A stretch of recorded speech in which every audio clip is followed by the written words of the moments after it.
ত্রিকুট পাহাড়ের উপরে মন্দির আছে, তো সেখানেই যাচ্ছি। আর লাইন দিয়ে সারি সারি জানেন দোকান আছে।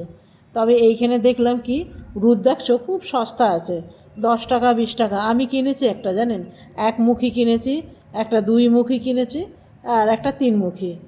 ঋষি নিয়েছি 3 মুখী না 4 মুখী একটা নিয়েছি, আপনাদের বাড়িতে গিয়ে দেখাবো। আর এইখানে যা বাঁদর আছে না, একটা বইয়ের ব্যাগ ছাড়িয়ে নিয়ে চলে গেল জানেন, তার মধ্যে টাকা পয়সাও ছিল। অনেকক্ষণ দাঁড়িয়ে ছিল কিন্তু তাও খুঁজে পেল না, কোথায় নিয়ে চলে গেছে। আবার দেখুন কত রুদ্রাক্ষ, সব 20 টাকা করে জানেন, 20 টাকা আছে, 10 টাকা আছে। এই যে এগুলো সস্তা আছে কিন্তু জানেন, বলছে তো এগুলো নেপালের রুদ্রাক্ষ। নেপালের রুদ্রাক্ষ কিন্তু খুব ভালো হয়। তো এই দোকানের সিঁড়ির মধ্যে 2 পাশে কিন্তু দোকান আছে, খুব ভালো ভালো দোকান জানেন। এখানে এত বাঁদর না, ভিডিও করা মুশকিল।